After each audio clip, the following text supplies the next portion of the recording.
네, D-10 빛의 선거 막판 판세와 대응 기조에 대해서 말씀드리겠습니다. 첫 번째, 판세와 기조입니다. 1, 2위 간 격차가 좁혀질 것입니다. 결국 국민 후보 이재명과 내란 후보 김문수의 대결이 될 것입니다. 정당 지지율 격차 내의 박빙 승부냐, 안정적 정권 교체냐가 막판 집중력에 따라 결정될 것입니다. 최종적으로는 지금보다 김문수 후보가 조금 상승하고 이준석 후보가 조금 하락할 것으로 예상합니다. 안정적 승리의 막판 3대 과제에 대해서 말씀드리겠습니다. 첫 번째, 내란 극복의 초심을 견지할 것입니다. 두 번째, 절제된 선거운동입니다. 세 번째, 간절한 투표 참여입니다. 내란 극복의 기조와 초심을 견지하고 절제된 선거운동을 하고 간절한 투표 참여를 하는 이 세 가지가 안정적 승리의 막판 3대 과제라고 생각합니다. 우리 당원과 지지자 여러분들께도 각별하게 부탁을 올리겠습니다. 구체적으로는 율동팀 이외의 율동을 절제하는 등 간절 경청 모드로 선거 막판의 집중력을 높이겠습니다. 두 번째로 1, 2차 방송 토론 평가와 그에 기초해서 구 여권 후보들에 대해서 요구를 말씀드리겠습니다. 우선 총평을 말씀드리겠습니다. 구 여권 후보들의 적반하장 네거티브로 비전 경쟁이 왜곡되고 있어서 유감입니다. 우선 김문수 후보에 대해서 말씀드리겠습니다. 본인 스스로 법카 남용과 소형 헬기 시비에서 자유롭지 않은 김문수 후보의 내로남불 네거티브가 유감입니다. 이번 토론 과정을 통해 김문수 후보의 전광훈식 정치 철학이 확인되었습니다.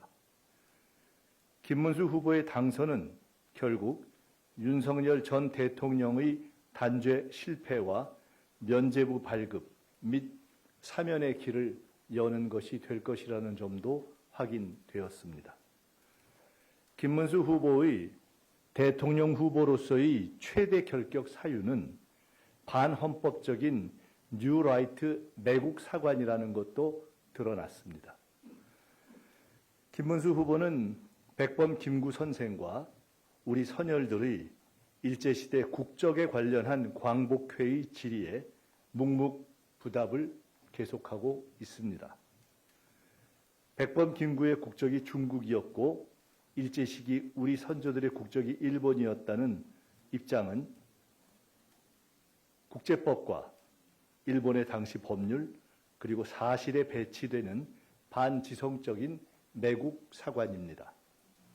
김문수 후보는 이런 점에서 근본적인 헌법 정신과 부합할 수 없는 원천적인 대통령 무자격자입니다. 김문수 후보에게 요구합니다.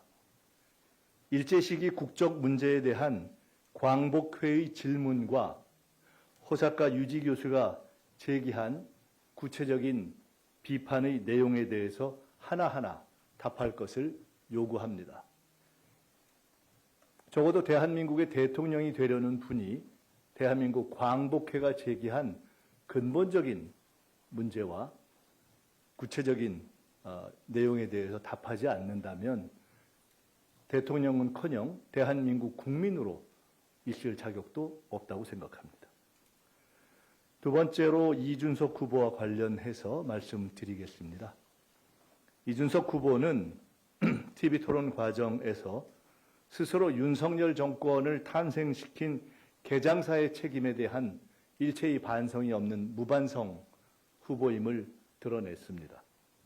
동시에 명태균 게이트에 관한 법적 정치적 관련 책임이 해결되지 않은 상태라는 것도 확인되었습니다. 이준석 후보의 진짜 꾀주머니는 명태균이라는 명태균 아바타 설과 결국 이준석 후보는 내란 세력과 연합할 수밖에 없을 것이라는 단일화 야합설에 대한 선명한 국민적 답변이 필요하다는 점도 확인되었습니다. 이준석 후보에 대해서 TV토론 과정에 기초해서 두 가지 2대 질문을 드립니다. 공개적으로 질문하니 공개적으로 답해 주시기 바랍니다. 첫째, 명태균 이준석 관계의 본질은 무엇입니까? 멘토 멘티 관계입니까? 공생 공조 관계입니까? 아니면 그 무엇입니까? 야밤에 삽질 사진을 찍어서 페이스북에 올리는 삽질 페이스북 관계입니까? 징계 구명 협조를 의논하고 단일화 관련 통화를 최근에 난데없이 나눴다는 보도가 나오는 이명 관계의 본질과 사실관계는 무엇입니까? 왜 하필 이 시점에 난데없이 특별한 관계도 없다면서 이 중요한 때 통화가 됐습니까? 왜 통화했습니까? 명태균 멘토로 추정될 수 있는 명태균 씨의 뜻은 무엇입니까? 단일화입니까? 독자 완주입니까? 두 번째 질문입니다. 이준석 후보의 그간의 순간순간 말 바꾸기 전력은 이 후보의 최근 단일화 불가 발언을 못 믿게 만드는 합리적 이유입니다. 국민이 믿게 해 주십시오. 아침에 부인했던 이낙연과의 합당을 오후에 결행하고 11일 후에 철회했던 전력, 송영길 대표와 합의했던 전국민 지원금을 100분 만에 번복했던 전력, 국고보조금 불사용을 약속하고 근 2억을 사용했던 전력에 비추어 이번 단일화 불가 발언도 실은 몸값 올리기 전술이다 라고 단정할 수 없다라고 국민을 믿게 만드는 근거는 무엇입니까? 또 묻습니다. 이준석 후보가 이번이 아니라도 다음 언젠가 보수를 대변하는 대통령 후보가 되고자 한다면 과연 지금 국민의힘과 단일화하지 않고 이번 대선 또는 다음 대선에 승리하거나 후보라도 될 수 있는 합리적 길은 무엇입니까? 이준석 후보를 애정하는 분들을 위해 밝혀주기 바랍니다. 결국 말로는 제3의 길을 이야기하지만 본심은 보수 당권을 확보하기 위한 국힘 회기가 이준석의 길 아닙니까? 혹시 이름만 개혁신당으로 바꾸는 보수 재통합을 생각하고 계신 것은 아닙니까? 혹시 그런 내용이 국민의힘의 여러 제안과 함께 오갔던 것은 아닙니까? 한동훈, 안철수 등 국힘 내의 비주류와의 당권 경쟁을 위해 김문수, 권성동 등 내란 옹호 세력과 앞으로도 결코 연합하지 않는다는 대국민 선언을 오늘 할 수 있는가? 젊은 후보답게 명쾌하게 밝혀주실 것을 요구합니다. 이상입니다. 일단 오늘 선거 막판 판세, TV토론 등등의 기초한 내용을 간단히 말씀드렸고요. 이 내용 포함해서 또 다른 내용도 말씀 주시면 답변 드리겠습니다.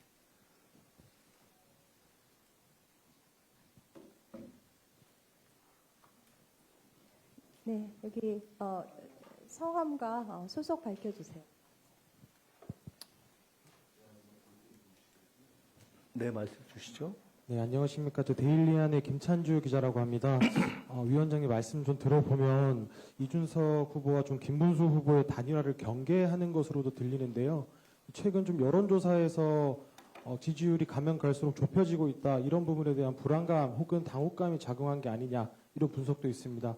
관련해서 좀 어떤 입장이신지 궁금합니다. 이준석 후보와 김문수 후보의 단일화를 걱정하지 않습니다. 저는 처음부터 이준석 후보와 김문수 후보가 내심 99% 싱크로율로 단일화할 것이라고 봤습니다. 그리고 단일화하던 말든 대한민국 정치를 위해서 클리어하게 명료하게 입장을 밝혀주는 것이 본인들과 나라를 위해서 좋다 이렇게 생각합니다. 제가 이것을 저희들의 승리에 대한 불안감 때문에 말씀드리는 것이 아니다 이렇게 말씀드리는 이유는 저는 이준석 후보의 내심 99%와 김문수 후보 및 국민의힘의 100% 동기가 합쳐서 시도되고 성사될 가능성이 높고 그러나 결국 그 합친 표는 지금 양자의 단순 산술 합산보다 떨어질 것이라고 확신하고 있습니다. 그렇기 때문에 그것은 이번 선거에서 내란 심판을 요구하고 있는 국민의 심판과는 전혀 별개의 문제다 이렇게 보고 오히려 제가 분명히 단언해서 말씀드리지만 단일화 여부와 상관없이 최종 시점에 제가 아까 말씀드렸던 대로 김문수 후보는 지금보다 조금 상승한 2위가 될 것이고 이준석 후보는 지금보다 조금 떨어진 3위가 될 것이고 만약 두 분이 합친다면 두 분의 산술 합산보다 분명하게 떨어진 그 이유는 내란 옹호냐 아니냐에 대한 양 지지층의 성격이 다르고 그리고 만약 그 단일화가 이루어졌을 경우 야합에 대한 국민적 비판과 분노 때문에 오히려 이준석 후보의 지지율이 상당히 떨어져서 저는 그 결과는 분명히 단순 합산보다 떨어질 것이다. 지금 단순 합산을 해도 사실은 쉽지 않은 선거인데 단순 합산을 한 것보다 떨어질 것이라고 보기 때문에 제가 이 문제에 대해서 말씀드리는 이유는 단 하나입니다. 이준석 후보에 대해서 젊은 후보로서의 일정한 기대와 또 한국 보수 정치의 건전한 재편에 대한 기대를 가지고 있는 국민 여러분들을 대신해서 이런 여러 가지 문제에 대해서 선거는 꼭 승패를 떠나서 한국 정치의 올바른 재편과 관련해 있는 문제이기 때문에 첫째, 명료한 입장을 취할 것을 요구하고 둘째, 그 결과는 아마도 상당히 어려운 것이 될 것이다라는 개인적인 참고 의견을 말씀드린 것입니다. 단일화는 시도될 것이다. 성사될 수도 있다. 실패할 가능성이 높다. 그리고 성사되든 실패되든 양자의 지지율은 지금보다 떨어질 것이다. 저는 이렇게 확실하게 말씀드립니다. 네.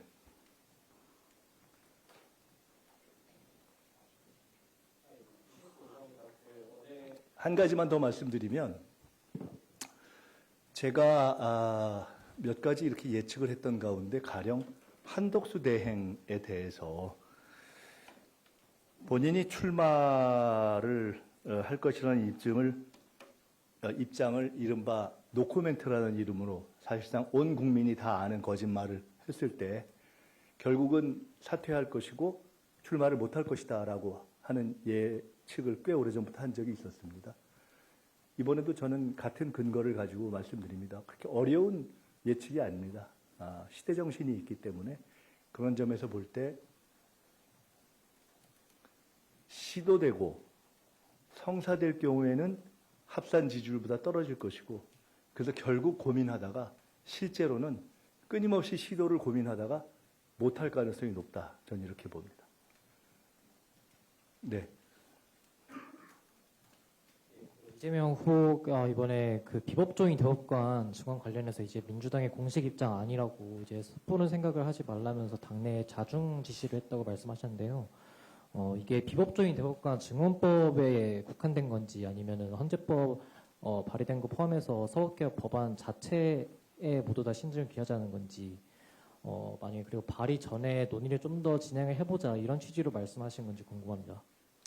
우선 첫째로 이재명 후보께서 정확하게 언론에 보도되는 것 외에 실제 말씀하신 워딩이 어떤 것인지 제가 직접 듣지 못했기 때문에 그것은 확인을 해야 되겠습니다. 둘째로 해당 기사도 직접 보지 않았기 때문에 지금 말씀하신 것에 근거해서 말씀드리겠습니다. 우선 첫째는 대법관 증언 등 사법부의 개혁 문제는 이번에 있었던 조희대 대법원의 국민을 놀라게 했던 그러한 사법적인 어떤 결정, 때문에 이루어진 광범한 국민적인 비판에 기초해서 이루어진 것입니다. 그것은 이재명 후보나 민주당 또는 그 각각의 의원들이 어떤 입장을 취하는 것과 상관없이 검찰개혁에 대한 요구와 마찬가지로 사법개혁에 대한 요구 또는 우리 사회의 엘리트 메커니즘에 대한 개혁 요구는 광범한 국민적 요구로 존재하는 것으로 저희는 인정하고 있고 존중하고 받들어야 한다고 생각합니다. 첫째입니다. 두 번째로 이것을 구체적으로 어떻게 실행할 것인가에 관련된 문제에 대해서는 구체적으로 들어갔을 때 구체적인 지점에서 상당한 여러 가지 의견들이 존재하고 또 현재가 정권 교체에 집중해야 하는 선거 시기이기 때문에 그 점을 고려해서 저희들이 구체적인 법안의 통과라든가 또는 일정한 조치의 문제에 대해서는 보다 더 국민의 뜻을 확실하게 하나로 모아질 때까지 신중하게 접근하자 하는 당내의 일반적 합의가 있었습니다. 세 번째로 지금 후보께서 말씀하셨다고 하는 대법관 증원시 구성의 비법조인 포함 문제에 대해서는 후보께서 말씀하신 대로 후보는 다른 생각을 갖고 있다고 말씀하신 것 같고 혹 비법조인 포함 문제를 제기한 의원의 법안도 그 또한 그분의 개인 의견이다 이렇게 생각합니다. 당은 정리된 의견이 없습니다. 참고로 제 개인 의견을 말씀드리면 저는 대법관 증언에 대해서는 훨씬 더 공감의 폭이 크고 그것에 대해서 비법조인을 포함시키는 것은 일리는 있으나 현 시점에서는 조금 시기상조이고 논의를 더 해야 될 사안이 아닌가 하는 개인적 의견이 있다는 말씀을 드립니다.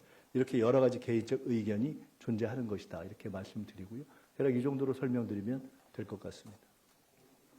끝으로 그렇기 때문에 이 문제는 아까 말씀드렸듯이 광범한 사법적 개혁이 요구가 있음을 저희들이 인정하는 위에 신중하게 구체적인 행동에 대해서는 저희들이 하나하나 이렇게 해가고 있는 것이고요. 원내를 중심으로 해서 당론을 통해서 이루어지는 과정으로 갈 것이고 현재는 선거일이 열흘 정도 남은 시점이기 때문에 제가 개인적으로 추정할 때 어떤 단일화된 당론으로 무언가를 실행하는 방식으로 가는 것은 조금 어렵지 않겠나 하고 그냥 예측한다 이런 말씀을 드리겠습니다.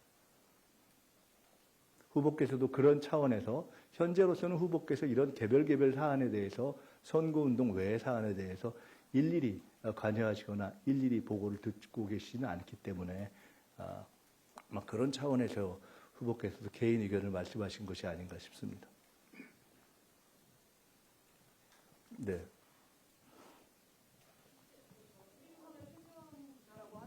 그 최근에 어제 갤럽도 그렇고 오늘 리얼미터도 그 이재명 후보와 김문수 후보의 격차가 9%포인트 정도 나와서 좁혀졌다 이런 얘기 하고 있는데 뭐 일각에서 당내에서는 보수 과표집 이런 얘기도 하시는 것 같은데 원인 분석 그렇다고 보시는지 혹시 다른 이유가 또 있다고 보시는지 생각 부탁드립니다. 이렇게 말씀드리겠습니다. 일관되게 이 선거가 본선거가 시작될 때 판세 분석을 할 때 제가 말씀드렸던 것은 제 기억으로는 저는 일관되게 후보의 경쟁력에 의한 후보 격차 차이보다 좁혀질 것이고 가장 좁혀질 경우에 정당 지지도 차이만큼 좁혀질 가능성이 있다라고 말씀을 드렸습니다. 현재는 우리가 예상했던 경로로 가고 있는 것입니다. 실제 최종 결과는 후보의 개인적 경쟁력 차이와 그것은 아마 매체와 조사기관에 따라 다르겠습니다만은 이게 아마 선거법상 여론조사에 관해 언급할 수 있는 법적 규정에 어긋나지 않는다면 대략 20% 전후 드린 것으로 제가 기억하는데요. 그것과 보통 통상 정당 지지율 격차라고 하는 그거는 매체마다 또 기관마다 차이가 있습니다. 그보다는 좁은 몇 프로의 차이 중간일 것이라고 봅니다. 그런 정도의 완만한 좁혀지는 과정을 거치고 있는 것입니다. 그렇기 때문에 그것에 대해서 굳이 지금 보수 과표집이냐 뭐냐 하는 기술적인 분석을 할 필요는 저는 없다. 이미 예측되었던 바이고 그건 한국 선거의 속성상 대단히 예측되었던 경로를 가고 있는 것이다. 다만 이번 선거는 그러한 통상적 정당 지지율로 수렴된다는 근거 외에 또 하나의 중대한 변수, 중대한 결정 요인이 있습니다. 그것은 이번 선거는 내란 심판 선거라는 것입니다.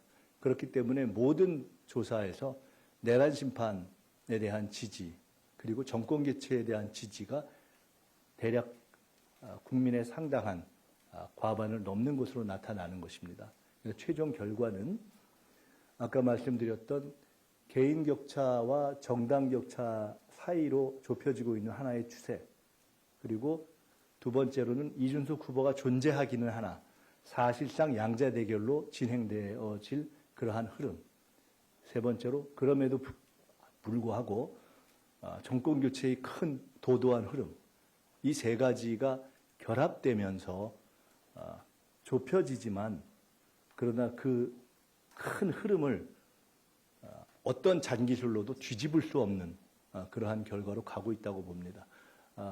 잠깐만 우리가 머리를 차분하게 식히고 본다면 9% 10%로 좁혀지고 있다라고 하는 언론 보도는 역으로 과거와 같았으면 9% 10%라는 넘지 못할 차이가 지속되고 있다라는 것으로 설명될 수 있기 때문에 단일화를 포함한 어떠한 수단을 통해서라도 내란 세력이 내란 극복을 원하는 국민의 요구를 반전할 방법은 없다라는 것을 명확하게 말씀드리고, 그 점과 관련해서 이제 마지막 변수는 딱 하나, 내란 극복을 요구하는 국민들이 실제 그것을 위해서 투표장에 나가시느냐 아니냐만 남아있다.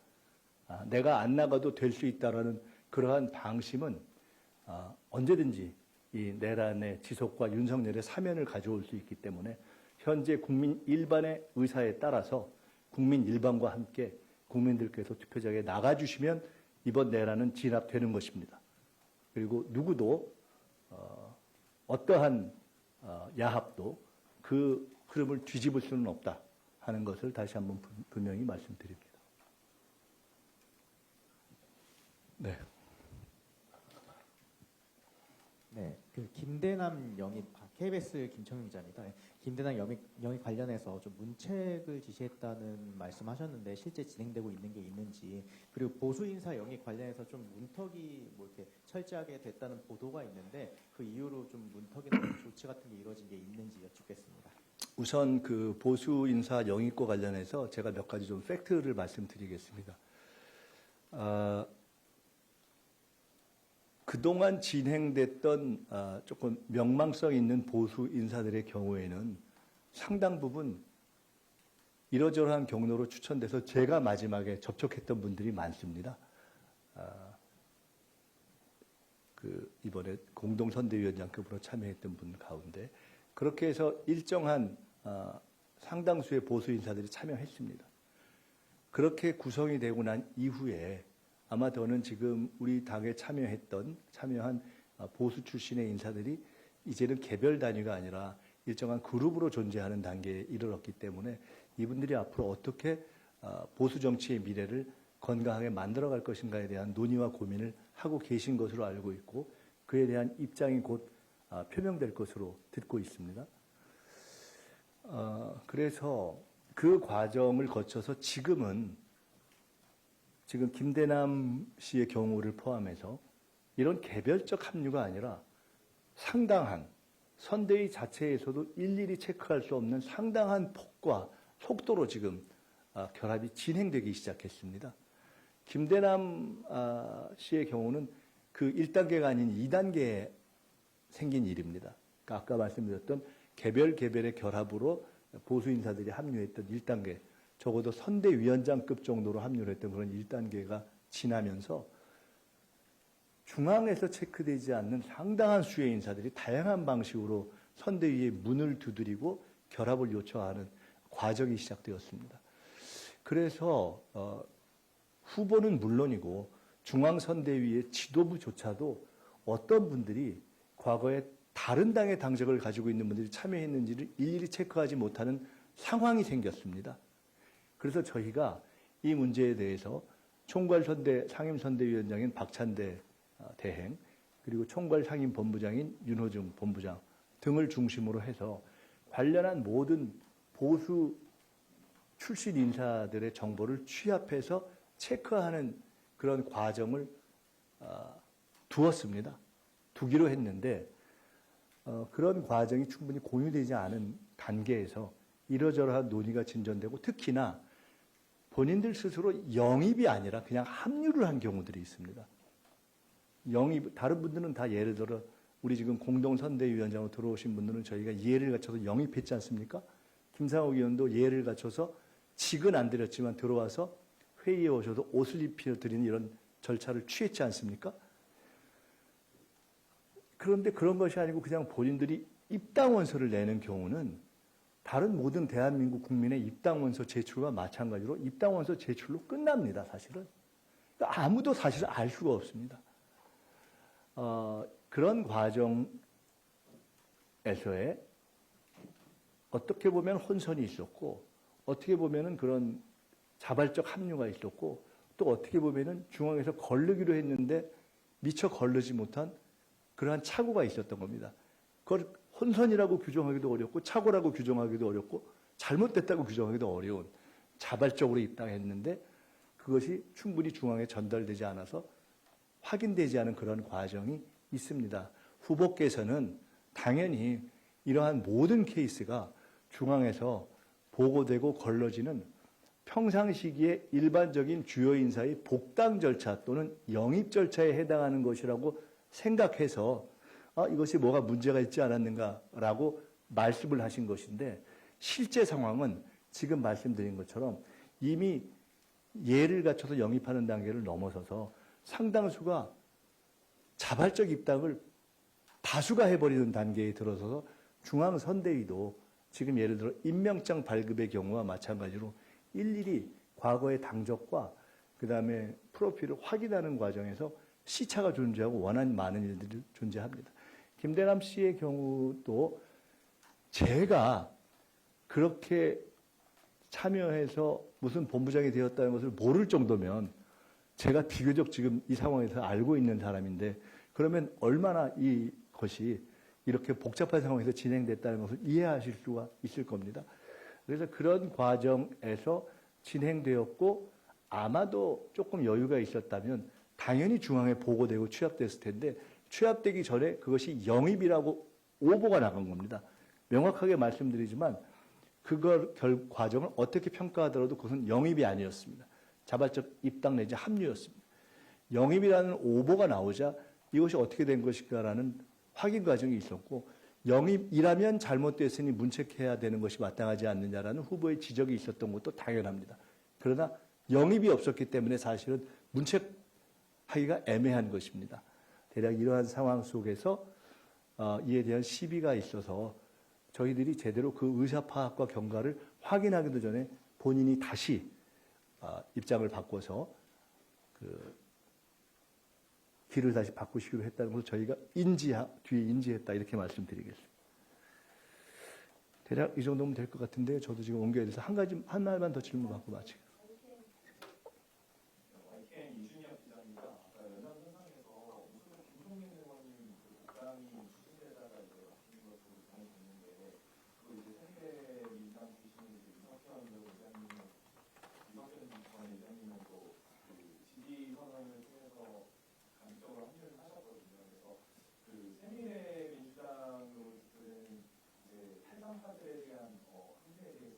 간단히 말씀드리겠습니다. 여기까지만 말씀드리겠습니다. 첫째로는 쾌당 문제에 대해서 선대위 차원에서 공식적인 입장을 정리한 바가 없습니다. 둘째, 이석현 전 의원님의 경우는 본인이 새미래민주당인가요? 새미래민주당에 대해서 탈당을 스스로 하시고 그다음에 입당을 다시 저희 당에 하셨는지는 모르겠습니다. 아마 그런 경우에는 쉽지 않을 겁니다. 통상적인 절차가. 아마 그래서 지지 선언을 하신 것으로 알고 있습니다. 그것은 본인의 자발적인 탈당과 자발적인 지지이기 때문에 본인이 하신 것으로 그냥 우리가 확인하는 것입니다. 김종민 의원의 경우에는 일반적으로 선대위의 결합 여부를 논하기 전에 그 부분은 탈당했던 현역 의원이기 때문에 그 경우는 탈당했던 현역 의원이 복당하는 것에 준하는 관련 당헌 당규가 있습니다. 그런데 그것은 관련 당헌 당규의 절차를 거치지 않고서는 복당 절차가 이루어지지 않을 것으로 알고 있고 지금 이 시기에 그것이 어떻게 될지에 대해서는 모르겠고 조금 전에 추진하다가 중단되었다는 말씀은 그렇기 때문에 정확한 말씀은 아닙니다. 추진한 바 없고 중단된 바 없습니다. 마치겠습니다. 네, 간담회를 마치겠습니다. 기사에 잘 늦어주시기 바랍니다. 감사합니다. 감사합니다.